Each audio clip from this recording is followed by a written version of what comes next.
Today, you and I are going to have some old-fashioned Missouri cornbread. And it's going to be very old-fashioned. It's going to be just the kind that Mama made. And it's going to be good for you. It's going to be so good for you. Oh, you may not enjoy it. You may not appreciate it at first. But would you please just sit there with an open heart and an open mind? And I'll tell you how this little heart-to-heart talk all started. The engineer and myself were discussing something in the studio, and we were discussing a person. And in the middle of our discussion, he turned and said, "Why don't you talk about this over the air? It may help somebody listening. Do you realize that all these things are unrehearsed? I wonder sometimes if you really do. Do you realize that when I come into your home and you and I have these heart-to-heart talks, that I don't work with a script? I just sit here and talk to you just as though I was in your own home and just as though I'd walked into your kitchen. The door was unlocked, and I come in and say, have you been waiting for me?" I was born noisy. You know, it's the most natural thing in the world for me to say hi. Sure, I can stand on a streetcar and see somebody a block away and think nothing of just opening my mouth and it comes out and I say, "Hi there," you know? Mama always did say I was the noisiest kid that was ever born. Ask anybody in Concordia, Missouri, and they'll tell you the noisiest kid that ever lived in Concordia, Missouri was Joe Kuhlman's girl. And it's just like that. Mm-hmm. I remember when I was very young and Mama was always afraid that I was going to do something to disgrace the family. Always. And I remember that Papa said to her one day, "Now, Emma, you won't have to worry about Kathryn. It's these quiet girls that you have to worry about. These girls that are so good and so quiet. You have to watch them. But you'll never have to worry about Kathryn because she's so loud. She's so noisy that everybody knows every minute where she is and what she's doing." And it's kind of like that, you know? Sure. Well, sir, I'll tell you how this little heart-to-heart talk was born. The engineer and myself were discussing a person who is very irritable. Everything, the slightest little thing, gets on his nerves. Just, some people will fight at the drop of the hat, but he's one that you don't have to drop the hat. He's ready to fight, even though he doesn't even see a hat. And he takes everything to himself. He's sure that you are meaning him when you weren't even thinking about him. Just constantly. Until one day I actually said, "I believe that's the meanest person in the world. I just think he is." Then we got to analyzing him, and I said, well, how could he be anything else but irritable? Because we were both trying to understand him. How could he be sweet and wonderful, and how could he really be happy? How could he really be a cheerful person? How could he really be a big person when he's not being true to himself?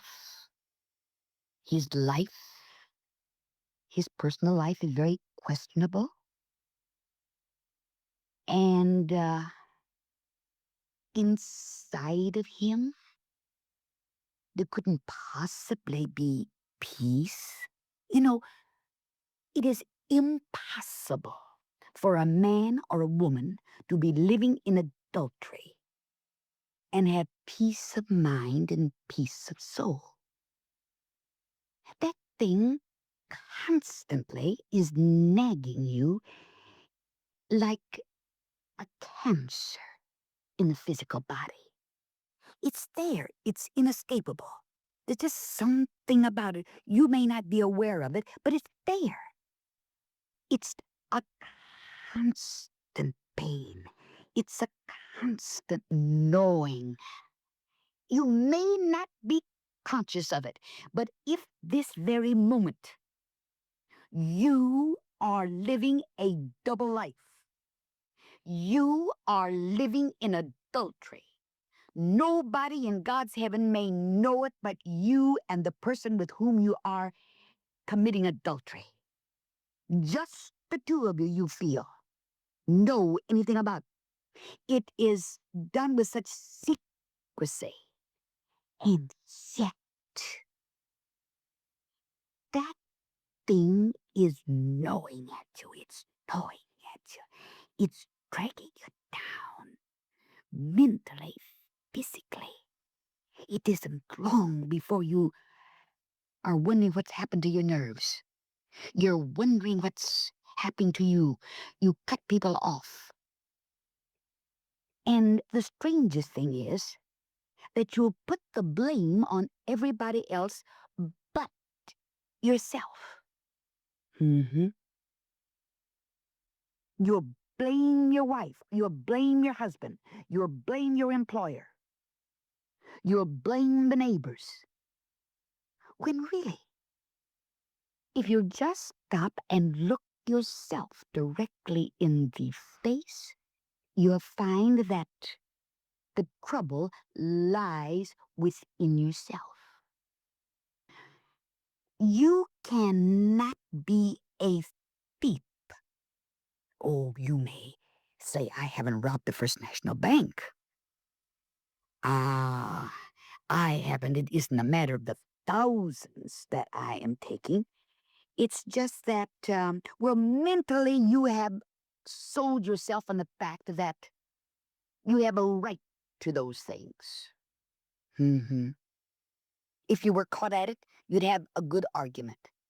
You'd say, well, it's rightfully mine. Mm-hmm. You know, it's amazing how we can sell ourselves a bill of goods. We can just sell ourselves right down the river. You cannot have peace of mind and peace of soul. You cannot be you cannot be a free person. You cannot be a big person. You cannot be a happy person if you're doing anything underhanded. You cannot. If you are living a double life, I don't care what it is. If you're not living a life that's above board, it is impossible for you to be a happy, a contented, a free person. You don't think it shows, but it does show. It shows. Somebody said, is that the way your mother made Missouri cornbread? That's exactly the way she made it. I'm going to read you a portion of the Word of God. Oh, the Bible is great. Oh, it's so practical. And this thing of living the Christian life is a life. It's not just something that you enjoy on Sundays or the hour that you sit in the place of worship on Sunday. You don't hang it up in the closet like you do your Sunday clothes. No, it's a life. 7 days a week, 24 hours a day, 365 days a year, 60 seconds of every minute of your life. It is not only an experience, it is literally a life. Mhm. And it affects every part of your living, your life, and your being. Let me read from the 7th chapter of Matthew. Ye shall know them by their fruits. Do men gather grapes of thorns or figs of thistles? He asks a question. Even so, every good tree bringeth forth good fruit, but a corrupt tree bringeth forth evil fruit.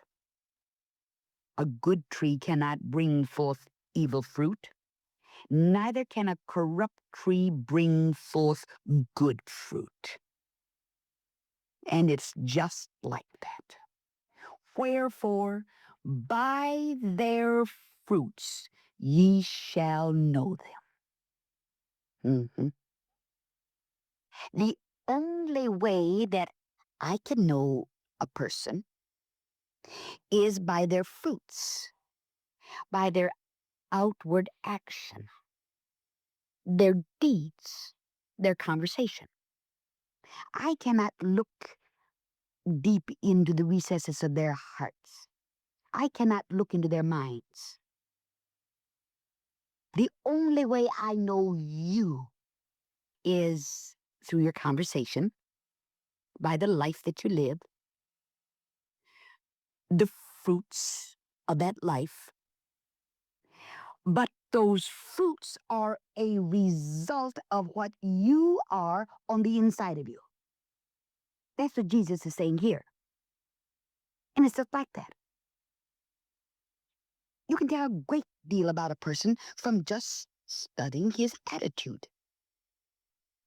People are mean and suspicious and vindictive outwardly only when they are mean and suspicious inwardly. If you see somebody who is mean, who is suspicious, somebody who'll snap at you when there's no reason for it at all, you know that inwardly there's a very disturbed person. Inwardly, at the very root of that person, inside, inwardly, they're mean, they're vindictive, they're suspicious. And when a person on the inside is clean and good, when they've been born again, they know that God is their Heavenly Father. They are confident. There's assurance. There's a cleanness there that you just can't describe. There are no words in the human vocabulary to describe it. They go to bed at night, peace of mind and peace of soul. They awake in the morning. They're positive. There's assurance. Then the fruit that comes from such a life is good fruit. They're happy people. They're contented people. And the more confident a person is of his own value as a person, the better his attitude toward others and the world in general. It just adds up like 2 and 2 make 4. It's just like that. And big people, and I call these people big people. Now, when I speak of big people, I'm not talking about their materialistic value. We put such value. We've gotten so materialistic in our thinking that we've gotten so that we've got a dollar and cent sign on everything. I'm not talking about a moneyed man or a moneyed woman. Forget it. The cheapest thing in the world is money. I'm talking about things that money can't buy. And when I talk about big people, I'm talking about people who know how to love. I'm talking about people who know how to forgive. I'm talking about people who can smile. I'm talking about people who hold no grudges. I'm talking about people who aren't always carrying a chip on their shoulders. I'm talking about people who are self-assured. When I say big people, that's what I'm talking about. You can be a big person and not have a copper cent. You can be a big person and not own a stick of furniture. That's right. And a big person knows how to give, and a big person knows how to love. And big people just naturally treat you well. They're smiley. They're courteous. They're confident. Being happy on the inside, they reflect it. And they have nothing to fear. You see, fear is one of the very worst things in the world that you can take into your body. Fear is the worst enemy in the world that you can take into your mind. Fear is an awful thing. And the man, the woman who's living in adultery, constantly lives under that shadow of fear. Fear of being caught. No man can be happy, no woman can be happy if they are living under the shadow of fear. You can't do it. You cannot be happy. Big people are just happy because they're happy within, and they reflect it in everything they do. You meet them on the street, they're perfect strangers. But they'll smile when they pass you. You've never seen them before. They've never seen you before. But when you glance up in their face, there's an automatic smile there. They have nothing to fear. They can look the whole world in the face. They're clean on the inside. It's only little people who treat you badly. And these are the people who have never really grown up, never matured. Something stunted that inner growth. They have no confidence in themselves. Not really. How can a person have confidence in himself when he knows that he's wrong in his living and wrong in his life? And since they're not happy within themselves, not confident in their own ability and worth as an individual, they can only see the world in their own reflection. As a result, their treatment of you is a kind of punishment of themselves. Do you want to know something? We can only love others to the extent that we love ourselves.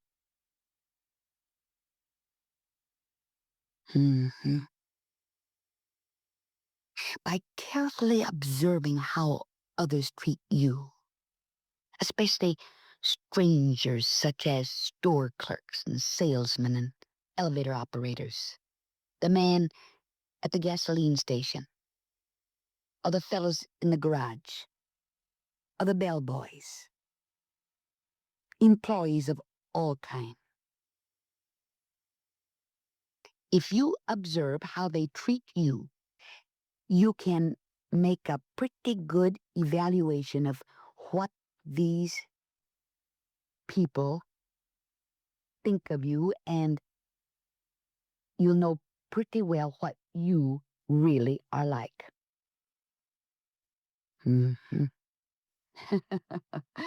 Oh, God forbid that anybody in the whole world, when they see me coming, would say, "Oh, quick, quick, quick, quick, run, run, run, run. Here comes Kathryn Kuhlman." Oh, dear God, I would feel like I was the biggest failure in the whole world. If anybody. Whether it's the little newsboy on the street, or whether it's the fellows in the garage who see me coming in, or whether it's the bellboy in whatever hotel I'm checking in. I tell you, it's the nicest feeling in the world. I feel like the richest person in the whole world when I can get in a taxi cab, no matter whether it's in Los Angeles or in Pittsburgh or in New York or wherever it is, and the cab driver will say, "Oh, why, that's you, Miss Kuhlman. You've just made my day." You know something? I could just, honestly, I feel like the richest person in the world. When I walk across the street and the policeman on the corner, right in the middle of the traffic, will walk over and say, "Kathryn Kuhlman, just seeing you makes me feel so good."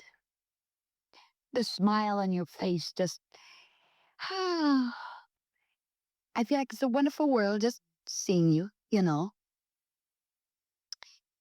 When somebody, maybe just a newsboy, a half a block away, will say, "Hi, Kathryn." And I'm just as loud and high back at him. Uh-huh.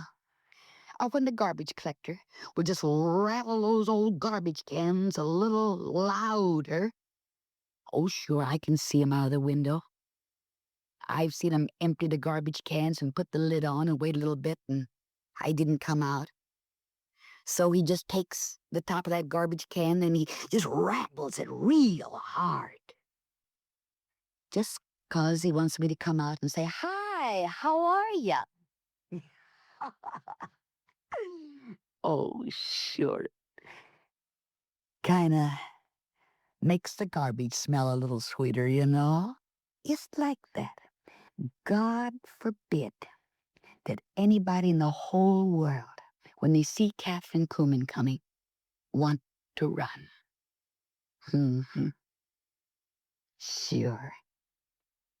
Oh, you can't give love to anyone else unless you have it on the inside of you. Mm-hmm. Sure, you know, people frequently make the mistake that when they meet a successful and a happy person, they're so quick to say, "Well, I'd be happy too if I had what he's got." You know, it's a natural tendency to think that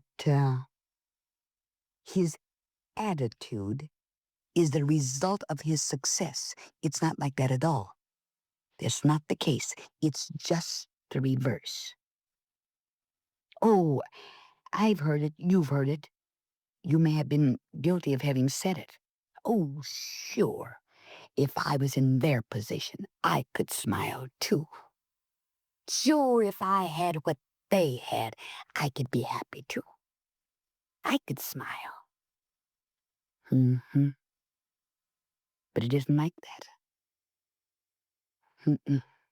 When you see a successful person, when you see somebody who's happy, it isn't the money they had that make them happy. No. It's the peace on the inside of them. Knowing you're clean, knowing you're right with God, having that wonderful relationship with Him. Sure, by their fruits, Jesus said, ye shall know what's on the inside.